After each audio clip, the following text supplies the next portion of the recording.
out every game, the reality of the situation may sink in. But, I mean, you've still got to mulligan from them, you've still got to hit them. And we've seen time and time again that just because you hit a Goraka Claw or whatever it is, it doesn't necessarily mean you win. So, yeah, there are ways for Ungeo to come back. And if we, revisit the first series he had on stream today against Shy, the last international player still in the tournament, Shy, obviously being very well known, a very good player himself, was up 2-0. And Ungeo, the new guy, fought back, was able to hit that reverse sweep, basically smashing the Rogue. So Masca, despite having the favored lineup, is definitely no guarantee to win. For sure. And if there's going to be one deck from Masca that, rather from Ungeo, that Masca will really trample over, I think it's the Shaman, because Taunt Warrior and Priest deal really well against that deck. So if I'm Ungeo, I might just want to try and get that one out of the way and probably queue it first. Yeah, and we saw the Taunt Warrior get banned as well, so won't have to play with that, which is a bit of a shame. I mean, I love Taunt Warrior, I've loved it for a long time, and for it to finally fall out of the meta, just with the combo decks coming back in the start, it's a bit of a shame. So the fact we won't get to see that played, sad. And then I think we saw Masca ban the Druid, is that right? Yeah. He banned Ungeo's Druid, and that goes completely in line with what we said. He's going to be targeting those more aggressive decks, so the Shaman, the Rogue, and the Hunter, so banning the Druid, exactly what we would think based on what they brought. Right, and Ungeo leaving up the Druid from Masca, not even too much sweat off of Masca's back because he's heavily teched to deal with aggro, with a Doomsayer and double Primordial Drake. All right, so game one, we have got the Shaman against the Hunter. And I think this is a matchup that you have a fair amount of experience with. Mm-hmm. So as the Shaman player, are you feeling good? You feeling bad? Why? I'd feel good if I didn't have this hand in particular. Oh. That is really rough. But in general, Shaman is quite favored against Hunter because, as we mentioned so much today, Hunter is all about snowballing that board, the early board. Mm-hmm. And Shaman is so good at denying early boards because you have really efficient cards like Firefly, Jade Claws, Portal, and so on. But Masca just completely failed to pick up a 1 or a 2 drop. Yep. That's and really rough. Has got like the Hunter starter pack really, which yep, is 1 drop into that Crackling Razormaw. Let's go. Right, and playing Fiery Bat has actually really fallen out of favor in Hunter so far, but we did, because it's got that 1 health stat line that dies to patches, and it's just that Alley Cat has become the 1 drop of choice these days, and if not that, then Firefly, because it has a little bit more durability. But I guess Ungeo, with his homebrew Hunter, has figured out that Fiery Bat still a beast on 1. Well, the interesting thing, I guess, for Ungeo is that he's got the double Galactic Crawler in this list, so if the opponent is playing Pirates and Patches comes out and trades in, it kind of doesn't matter as much because you're still eating Pirates, so it kind of nets out in that sense. Yeah. So the downside is maybe constricted more than what we used to have, where Galactica wasn't a common inclusion. For sure, and it astounds me how badly Masca is drawing, like completely unplayable stuff for the first 3 turns. That's almost unheard of for Shaman. Like, and he only runs 1 Bloodlust as well. He full mulled too. Like, there's not really anything he could have done. This is just one of those games, like, the 1 in 50, 1 in 70 type game where you just hit nothing. Yeah, so it's not over yet for Masca. He does have that Devolve, which will neutralize at least 2 of these minions mostly. So if he picks up a Portal to go along with it, then he could stay alive long enough to go for a swingy thing from below. Yeah. The Houndmaster lost no stats. Love it. But it was very effective clearing up the other 2 minions. Took a lot of power off the board there, which is nice to see. And he can set up for, I guess, like double thing from below next turn, which is a fairly powerful play. Yeah. And he even picked up the Beast 0 drop, not the Wisp. So this Hyena can come down and get buffed by the Penguin. Not so cute when it's doing all this damage. Oh my. Yeah, it's funny how the Penguin is so much better than the Wisp just because of the portals and the devolves, and ends up having all these type of funny interactions that Wisp never had. Especially against Hunter, as Hunter. So best Masca can do is, I guess, hero power and then coin double thing. Okay, devolve into thing, never mind. Seems a lot safer. Alright, so then we play Manatide here, don't we? Because I am really scared of dying if I'm the Shaman here. And then you curve into double evolve, hope you roll a ton. Yeah. Okay, so hero power, coin thing. Oh yeah, okay. This is fine because he still has yeah, sure. 6 mana next turn. Yep. So this is so much better than Manatide. So that thing is gonna eat a kill command. Well, when the Golaka comes down, I'm pretty sure. Do we ever try for the 50-50?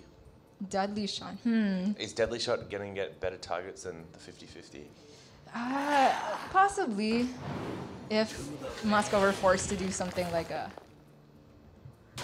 less efficient evolve and a big minion comes down. But yeah, I feel like it's really difficult for Shaman to deal with this board anyway. He's doubled evolved, so it would have to be Spell's Portal. So Masca gonna have to pray for some taunts off of this double evolve. So Tarim among the best in terms of health total. That is not it. I love how the Madame Goya is bodyguarded by those death. Very elegant looking A2, board yeah. to lose on. Oh well. They're even stealth too, so they're like her ninja bodyguards. I don't know. Just trying to think of something positive to say because that was brutal. Yeah, very quick win as well. We were talking about how Masca's, changed his lineup and teched it to beat aggro, and then game one, Ungeo just comes out firing. Bang one, bang two, bang. Basically over at that point. And I mean, like, it really, at the end of the day, comes down to what you're calling out. Turn 2, what did Masca have to play? Turn 3? What about turn 4 though? Still nothing. Yeah, still not a good turn 4. And Yep. and at that point against Hunter, you're basically out of the game. It's very hard to come back from that situation. So the writing was on the wall early with that one, but Ungeo, he doesn't care how he wins. Probably he'll take the cheap ones like that and go 1 up in the series as he tries to push for a top 4 berth. Yeah, I'm wondering if we can call this a bit of counter Q karma, which I feel like is something on ladder. At least it happens to me whenever I try and counter Q someone because it's like near end season and you're just desperate. You suddenly just queue the worst matchup. Of course, he queued what he expected, but just drew the worst possible hand. So that is to say, it's not that people don't want Masca to win. He's actually a really popular streamer here in Korea. Whereas Ungeo is a bit less well known. So another story of, I guess, a better known player coming up against a more up and coming player. I mean, this is the thing we talk about. It's the best part about Blizzard putting on these big open tournaments like this is that new blood get to come through the scene. They get to prove themselves against, experienced pros, popular streamers. They get to build a name for themselves, a brand for themselves. And going into game 2, do we like this Shaman hand? This is pretty nice against Priest, right? Yeah, Flame Tongue has a lot of game. It makes quick work of things like Radiant Elemental and Tar Creeper, but Doomsayer, of course, the best answer. Yeah. It feels so bad to have that, especially when you coin out your Primal Fin. Yeah. Just nothing, you wasted the coin and all that. So Ungeo, not going to be too happy to see that, but Masca has nothing to do for the next few turns, but Shadow Word Horror, the bane of Shaman. Actually, Priest in general, the bane of Shaman. I must say... nothing to do, my bad. Masca has finally got his drawing together. Yeah, learned. Oh, and then Ungeo has hit the patches, so we've kind of got like a complete reverse in terms of game 1. Sure. Although I was going to say, and it hasn't really turned out well, but basically when I was learning Priest versus Shaman, everyone that I played with basically said you just want to find the Flame Tongue totem on 2, and that's kind of like how you win this matchup. But Masca has been quite fortunate in the fact that he's drawn that disruption early on, despite them only being 1 obviously in the deck. And Ungeo is now stuck in quite an awkward position. Yeah, and Masca even has the liberty to save the pain because he has Shadow Word Horror for if anything scary comes out next few turns. The other way that Shaman can kind of get away with a win in this unfavored matchup against Priest is to have an early Doppel evolve and hope that the Priest doesn't have Dragonfire Potion. Somehow, the Priest tends to have it. Yeah, almost always. Or if not, it's going to be like Pint Size plus Horror.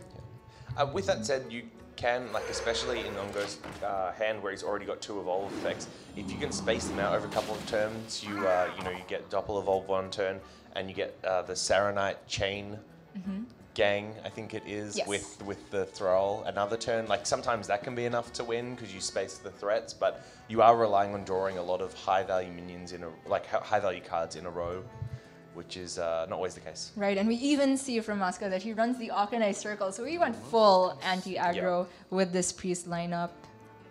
And I guess the Horror is decent here. You deal with 2 non-hero power totems. Yep. Seems good. He can follow up with Lyra Potion to deal, almost all of the Shaman minions are 2 or less attack. Only scary thing would be like a thing from below, I guess. So Masca, I think, is considering being quite greedy here and not playing it at all this turn. Yeah, wow. Yeah. All right.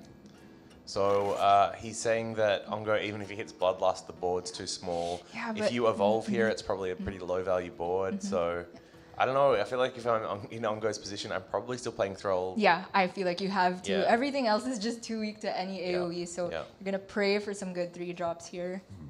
Like a bunch of injured Blade Masters is a good way to beat Oh Priest. yeah, hey, we'd like that.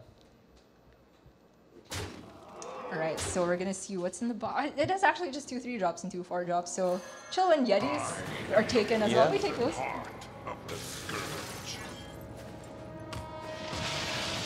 Ooh, 4 attack on 2 of them.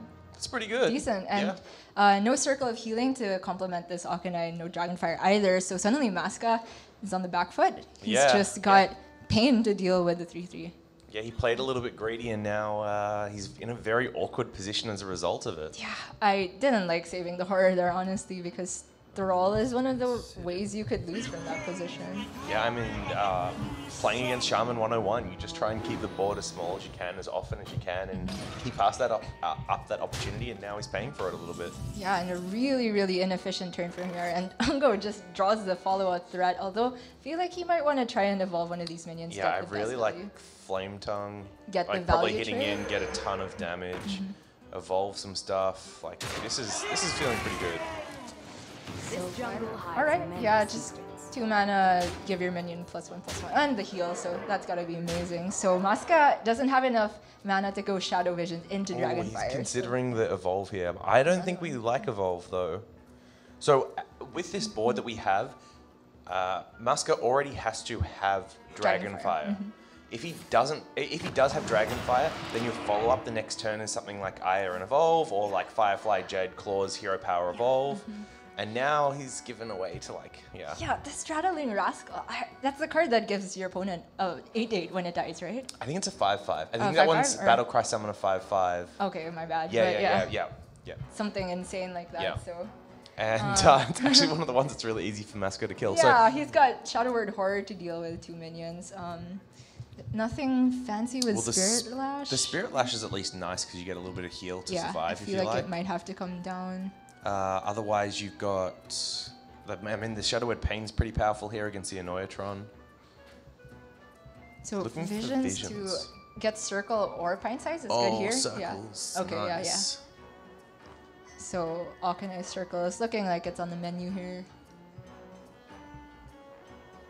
And So we're- this still leaves 3 minions up for 2 minions, minions up. for Ungeo. But you now have your 3/1, so it was a 5/5. So you lose to Bloodlust. No, you Not don't. quite. Yeah. Yes, you do, because of Jade Claws. Oh yeah, it had to be that combination. yeah. though. So we're now. Are we taking a value trade and then evolving the Annoyatron? I kind of like evolving the 3/2, like just portal away. Yeah, the, so portal hit both face. So then, yeah, Yep, I like that. That's nice. I guess the evolve happens first. I don't think there's anything to punish it. Ooh, Raven that's a- holds. That stealth is Huge. really, really good, but Anduin can come down next turn. Yeah, I mean, it's exactly one card though that stops it. Well, there's 2, sorry. There's Dragonfire Dragonfire, Potion, yeah. Right, so pretty easy turn. Just gonna trade away the 3/4 and Anduin. Is there anything else? He does only go up to 11, and 2 1/1s will remain on the board. You do have the Greater Healing and Spirit Lash in hand, so 2 additional sources of heal. So I think it feels alright to go into Shadow Reaper, especially because you can also combo the Spirit Lash with Prophet Valen, Velen. yeah. And that's a big kill. Yeah, I don't think he's dead to anything, just given 2 1/1s on board. So Ungeo really, really punished by that additional evolve. I really didn't see the reason to Yep. play it because, Yeah, again, he would have gotten a 6-drop at highest, and even then, average health for 6-drop is worse to dead to Dragonfire Potion. So the thing he was trying to play around was a punish anyway. Yeah. And his board was already decent, so... Yeah, it comes back to what we were saying at the top of this game, which is as the shaman, you need to space out your threats Yes. when you hit those evolves. If you plan on winning a game like this, and sure enough, sunk too much into one board, Priest managed to find a way, and it looks like Masca can hold on for here. With that said, the game's definitely not over by any means. Oh no, man! Valen Spirit Lash is looking pretty over. Oh yeah, this is nuts. Sorry. The Aya survives, but this is yeah. crazy. And you can even heal the Valen back up the circle of healing if you like, so that that's just I the can't trade into it. So that's game over. See ya. So if Ungeo draws his second evolve here, maybe there's some hope. But nope, that's the other piece of the combo. Oh, that's not too bad though. You've got one more turn to draw it now. Right, sure, and he can get some sort of second Yeah, you drop can evolve here. one. But the Valen is staying on board, and that's not quite good enough. Nope. There used to be a time when I ran Sea Giants in Shaman, and I'd be like, oh, this ancient Harbinger, would pull it out from the deck. But yeah, those have just fallen out of fashion for Shaman, so. I mean, Masca can do almost whatever he wants here. Yeah, we're definitely using the Shadow Lord Horror here. Yep. And now we can Hero Power again to clear off the 3/3. We can attack with the Valen. And we can play some Recycle, start going to face. So this is feeling pretty good as Masca. You're in control. Mm-hmm. It's just, yeah, I don't see any way out for Ungeo here. It had to be the evolve on that turn in particular, I think. So even the best 7-drop is not going to be enough here. I mean 6-drop. And that's not even close to the best 6-drop. Nope. Not even the top 10. If you're having a birthday party, Ivory Knight would not be coming. Alright, so Ungeo, not one of those people to concede, but I feel like playing the Doppelgangster is kind of your last out anyway. If you top deck evolve or something like that, it's the only way you come back. So it's pretty much a concede from here. Yeah, it's just so over. So Masca has a million different ways to do that. I guess you're just pinging off the 4/4. Yeah. You can even greater healing your Valen after value trading if you want. Don't hate it. I mean, Yeah, it looks like he's going for it. I think you can kind of click any of the buttons in any order You can and you're click probably enter fine. so Yeah. yeah.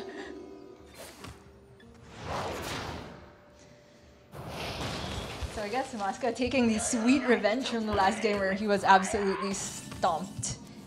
And I have to say, Ungeo really was in control of this game, but that one evolve really just set him back too much. Yeah, I mean, I don't want to harp on it too much, but I think if you go back and rewatch the game, you look at those turns, and that was where the mistake was made. You already had set up lethal regardless of needing to put the second evolve on, and holding the evolve gave you insurance in case. Masca found a way to clear the board. However, he committed it, and Masca found a way, and here we are, staring at what is a very dead game. Yep. Your taunt evolved into a bigger taunt. Yeah, it's nice. Pretty cute. It's almost like doubling up. I wish I had the 4 attack. It would be so cool. So it's gonna be Hero Power Pain, Priest of the Feast, Hero Power. Okay, Wait, sorry. we ping first. Yeah, Hero Power. Oh, yeah. Oh, I see. Yeah, okay. Hero Power, Pain. Pain the 3/6. You can ignore the 1/2 honestly. It becomes a 2-drop. Yeah, hurrah, big hurrah. Wait, we just play the Priest, don't we? Feast the Priest and then trade the Pyro in. Oh, he wants the draw, okay. That's a nice way of doing it. Honestly, nothing matters.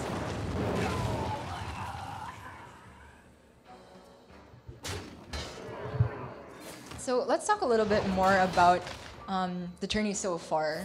Of course, it was a really huge bracket at the registration, but the turnout rate wasn't that high apparently. Like a lot of so it was 512 people that closed registrations in 8 minutes. 8 minutes for 512 people. Like that's faster than some like sellout concerts go for, right? Like it's insane time. And then of those, I believe there was still like a 75% participation rate, which means you had still 400-ish people turning up to play on the day. Like that's crazy numbers. Okay, I'm not too experienced, but I felt like 75 was kind of low, but maybe it's higher. Given that some people just wanted the sweet card back or something. I mean, I feel like it's a really good turnout on 500 plus people. Like that's, amazing.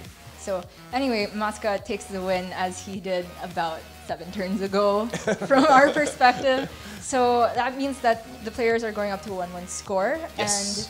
and the sweep on the shaman commences, is what I predict. Yeah, okay, yeah. You kind of said going in that the shaman feels like a real weak point in Ungo's lineup. And that's coming from me, a shaman apologist, whatever you want to call it, but I just really shaman like main? Yeah, sure. Shaman only, by the way.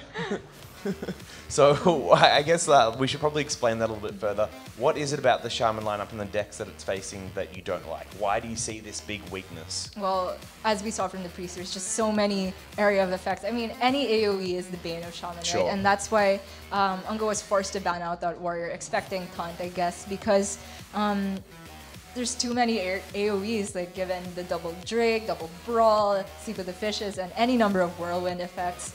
So that was out the window. And the priest has almost as many. And as we saw, it was a complete stomp, even though he didn't draw the Dragon Fire potion. See, that's why I don't like the Taunt Warrior ban. Like maybe maybe the Taunt Warrior list has changed enough since last time, but that used to at least be kind of like 50-50. The Shaman used to have ways that you could space out threats, Bloodlust, and kind of kill the Taunt Warrior before it got the hero power online. But that's, you know, I feel like that's pretty good odds. It's better than some of the other decks that it'll face throughout the day in terms of percentage chance to win. Sure. And going forward, it's going to be the Rogue now from Ungeo. And I guess this one has a little bit more game against Priest, but that's already out of the way for Masca. So the patches off the top has been kind of a common occurrence. We've seen today. so much of it today, haven't we? Yeah. Pretty unfortunate. Do you reckon in the last patch, like Blizzard did something in the background, like increase the draw rate of patches? I mean, they call it a patch for a reason. Ooh. Conspiracy theories. Yeah. So Masca's got pretty great early hand. Like the Jade Claw seems pretty straightforward here. He can curve into Primal Fin, into Hero Power Primal Fin. Yep. Basic Shaman stuff 101. See the lines, make the plays, let's go. Right, and these more aggressive rogues cut things like Fan of Knives, and so they really suffer against Shaman. It's a card we haven't seen in Rogue like in a long time. Yeah. In a long time. Even towards the end of the Miracle days, that was still getting cut from lists back then, and like Shiv, for example, the other cycle, and Ping like just wasn't getting played as much anymore. So yeah, very interesting to see it gone. And yeah, it's kind of funny if you think about it, right? The tempo rogue list, right? You play Keleseth that you want on 2 every time, and then you play patches which you never want on 2 ever. But statistically, you're very close to like the same odds of drawing them. Obviously, you mulligan for one, not the other, and that's the slight difference in chance of having it. But I feel like those 2 cards alone make the deck's high roll, low roll potential based on mulligan just insane. Right, and that's why we've seen some rogue lists kind of deviate from the Keleseth. Maybe not in this tournament, but I'm aware of one Korean player, goes by Gyeong, hit rank 1 legend with a non-Keleseth aggro rogue, double eviscerate. He's a fan, well, known locally as the Rogue himself, Rogue. Oh, that's wow. what I'm told. And he prefers the consistency of the double eviscerate over Keleseth. And that goes to show you when the Rogue says that Keleseth is just not good enough. I must say, Keleseth is very divisive amongst the Rogue pros. There are definitely others out there.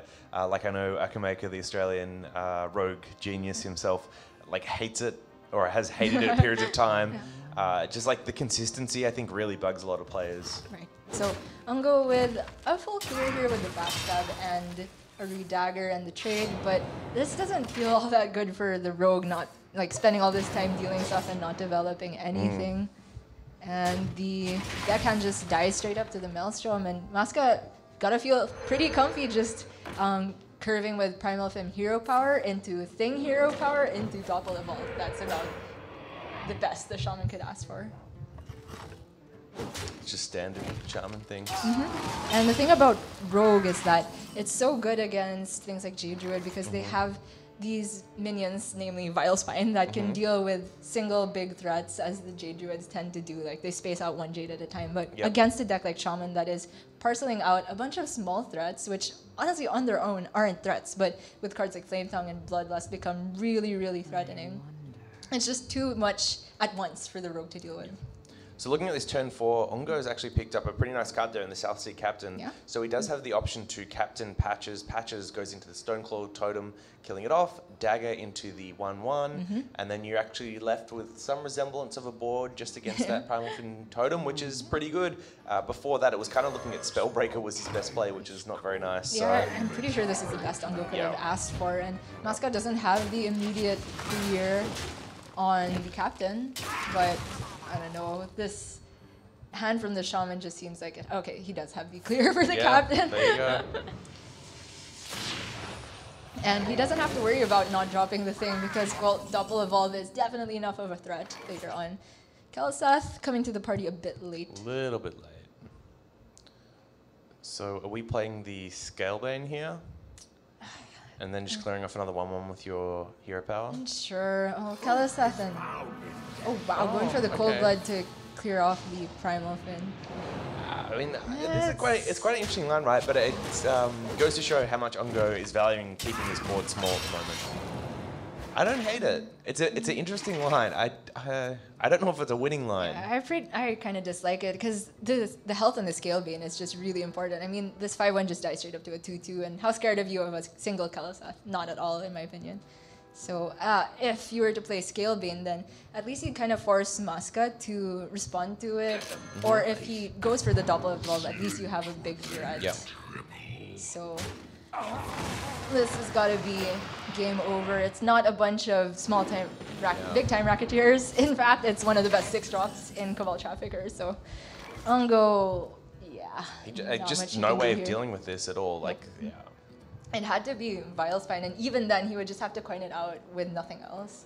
And it's still not enough, to be honest, because the board just gets eaten up, and Masca starts to reload, and once a double evolve came out, I think that was pretty much it. It would have had to been a really low roll evolve for Ungeo to kind of stand any chance from this point. Yeah, and this is, I'd say, above average for double evolve, so... Yeah, definitely, yeah, we like this one. So Masca can just try and roll spell power. If he does, it's clean and clear.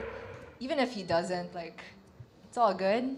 You can just still play it and run the 5/4 into the 6/6. Oh, he doesn't even call patches, so this is a perfect clear, yeah. We didn't even need spell power. Yeah, Easy. and he can drop the thing on top of it all.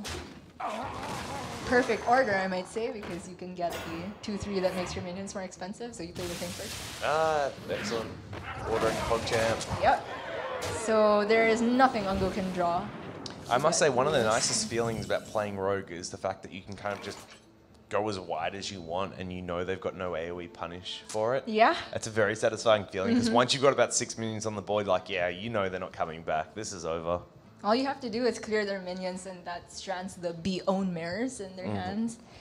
And yeah, as I said, Vile Spine not good enough when the board is as wide as this. So Ungeo knows it's over, and Masca continues what his whole game plan was, honestly, with the counter queue. It's just that odd game where he drew really badly with the Shaman, but this game kind of corrected it and showed you how you would expect Shaman games to go against fellow aggressive decks. Yep. Yeah, perfect. So Masca definitely looks like he's getting rewarded for his pre-game choices so far in the fact that he swapped up his decks. So for those just joining us who may have missed it at the top of this, the players are playing it, I guess, in a slightly different format to what we may have experienced or maybe used to in other tournament formats, and that is between the rounds, so between the round of 16 and the round of 8, you're able to actually change your lineup, and that's not just, you know, what cards are in your deck, it's the classes itself. So Masca, before this, was not running an anti-aggro lineup, then saw his opponent Ungeo actually brought, you know, these are very aggressive decks, so guess what? He switched up a couple of classes, brought a lot of Galocka Crawlers, and here he is up 2-1, kind of reaping the benefits of, you know, that scouting ahead, changing his decks up, and having a deeper pool of classes that he can play at a, you know, professional level. Yeah, and I guess that speaks to him being a big streamer as well. You know, to be a big streamer, you kind of have to have versatile decks. Maybe there's some exceptions if you're known as like a laughing type that just is the expert at one deck and known as the authority. But most of the time, streamers like to do a bunch of different stuff and keep their viewers interested in the variety. So Masca definitely showing off his skills in being a versatile player. All right. And this hand for Masca is looking pretty fun. Oh yeah, idle, ramp. Easy peasy. I guess the spreading played not as good as Rogue as it would be against Shaman, but it's all good. And Ungeo, on the other hand, is got two of the worst cards for opening hand, which is the double Cold Blood there. Yeah, He's this got- is... Rogue hates to see that. I mean, if you think about Rogue, what's one of the ways they can really steamroll Druid? Big Van Cleef early on. So tick, we got the Van Cleef. Have we got some activators? Not even close. Yeah. Okay, Shadow Step. All right, starting to work. We do need to find something else the next couple of turns, or if we want to be in this. Yeah, and Masca must be really happy to see that hero power into, and he just draws more ramp. All good. In Yeah, the mid. we just need to hit a, like a Nourish or a Ultimate Infestation, and we're cooking.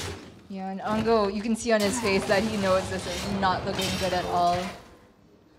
Masca nodding like, yeah, this is nice. Yeah, don't play any cards. That's what I expected. Oh, this is a great turn. Masca's getting everything so far. Yeah, that is an insane top deck there. Yeah. You heard it straight out of Jade Spirit. Woohoo. Woohoo. Woohoo! Not what Ungeo is feeling here, though. I think he has to tempo out this Spellbreaker, as bad as it seems, and it just dies straight up to the 3/3. But what else are you doing? I mean, you got to play something. You can Edwin, Shadow Step Edwin, and create a 4/4. A 6/6 at least. But... Oh yeah, sorry, 6. Okay, yeah, that is much better than Spellbreaker. My bad. Yeah. It's still a pretty terrible turn, I must say. Yep. It still dies straight up on board, although Masca doesn't want to trade everything for sure. That's a very convenient answer. I That must seems say. pretty nice. We take those. Casually push more damage to the face of the rogue as Jade Druid. Yep. And this should be a favorite matchup for Rogue, right? Like, as a Rogue, you generally like this matchup, but Ungeo's hand has just been dreadful. Yeah, well... Scalebane on empty board, like... At least he has sort of a threat, but I guess the only out for him now is if Masca draws really, really dead, but what is left in the Jade Druid deck that is dead right now? I mean, none of these cards are really that nice for this turn. Like, if Masca draws exactly Second Plague and... Golaka Crawler and that, like, just nothing to do, then maybe Ungeo can stick one of these decent sized minions and go face, but man, it's not looking good. Outside of that, basically every card's a win for Masca. So. All these Jades, Malfurion, UI being, of course, the notorious win sealing card. Yep. And he must still have about 20 cards left, maybe a little bit more. So you're looking at your 2 and 20 are whiffs and everything else is a hit. Yep. Sounds like pretty good odds. Yeah, after that one game where Masca drew really terribly, it seemed like the curse went to Ungeo in that one game, drawing patches, and now not much to do as a rogue. So Masca's deciding now between, do I put the Doomsayer on the board or the Fandral on the board? And I think I like the Doomsayer here. Denying 6 draw. Well, yeah, you're just trying to deny any development whatsoever, and then you can still Fandral up next turn. Sure.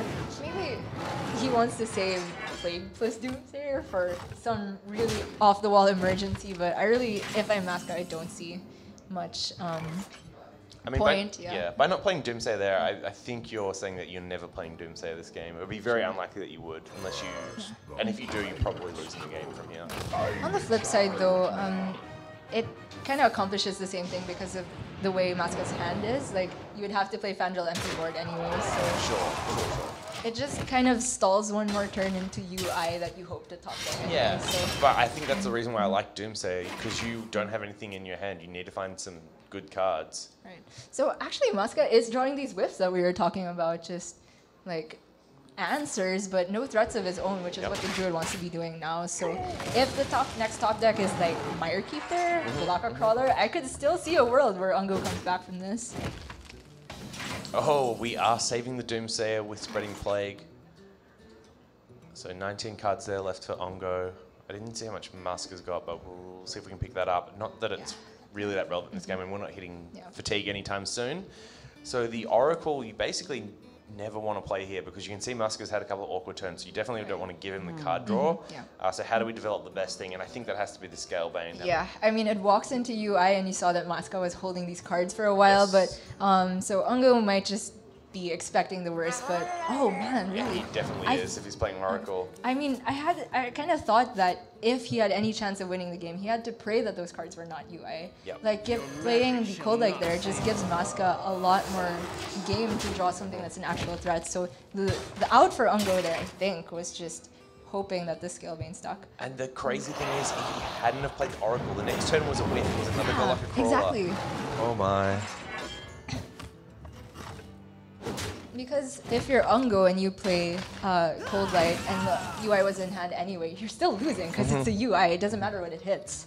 So I really think that Ungeo might have made a fatal mistake. Again, seeing the next few draws from Masca, I mean, he hit Jades eventually, of course. So not to say that Ungeo would have won, but I do think he lost percent from playing Cold Light over Scalebane there. Yeah. Okay, so if we're Masca here, what do you like? I mean, Aya is, we're not in Pattaya, but it's Yeah, still yeah. good. Yeah. All right, okay. I guess this Plague isn't getting that much better. So Plague Doom, get it out of your hand, and next turn go for empty board Aya. Seems good. Sure. I think every line was a winning line for Masca here. So. It does feel like we're starting to get to that point.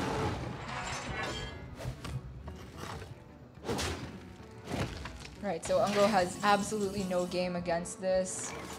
Gonna be Refresher Dagger, pass. One of those feelings that Miracle Rogue would sometimes have. No, we've got plays here. We can Vilespine if we think this board's important. Oh yeah, Vilespine off the Doom. Nah, that's my bad. So to So do we that, can, though, we you can have to Cold Blood expend- onto yeah. the 3/4, onto the existing Vilespine. We can clear off one of the 1/5s. Yeah, I think that we has can to then happen. Vilespine the Doomsayer, and at least we've got a board. Like, this is still a very average turn.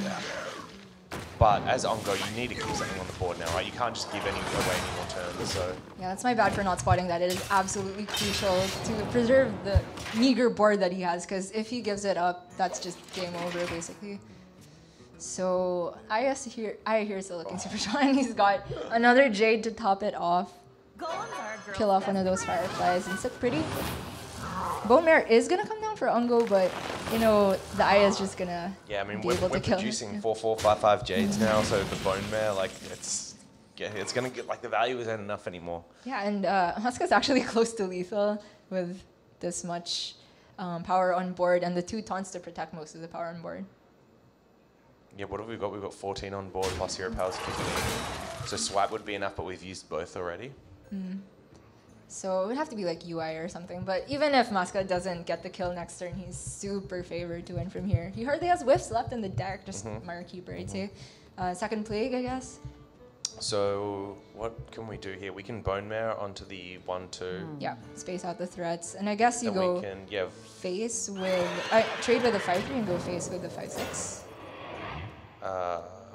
yeah, sure, that seems good. I mean, it seems decent. Yeah, we only get punished by Wrath with this way, but if you're in Ungeo's shoes and you're sitting on Leroy, we need to start putting damage to face and trying to set up our own lethal. So this is pretty nice. The unfortunate thing, obviously, being that both Cold Bloods in this deck were used early on for relatively low value. So something like Shadow Step could be very useful here, though, because that can combo with the Leroy. There's the UI. So, I mean, the way the numbers line up isn't all that clean, but it's still fine. And yeah, even going for Behemoth and just Hero Power off the 5/6. You can eat that pirate, not that it matters. Yum, yum. He's taking more damage, though. He's going to have to trade down the rest of the board here, obviously, to avoid any lethal setups for Ungeo. This just removes all the outs from Ungeo here. No, I don't think it's not all the outs. Oh, wait, yeah, we've got With the the taunt up. taunt Yeah, sorry. It's that time of the day where it's like, I'm glad Masca's going to finish the series out here. It's all good. So. I mean, Ungeo, did he have any Swashbuckler outs? I couldn't even think of one. So yeah, everything is awful here, so Yeah. that's just it, I believe. Well, he could... No, I don't think there's any way he can remove the lethal, so... Yeah, and you can see Masca, like, he knows it. He's quite happy, he's relaxed back in his chair, had a swig of his drink. He leans right in, ready to see the dividends of his, crafty deck lineup. Crafty. Crafty. Crafty. Yes.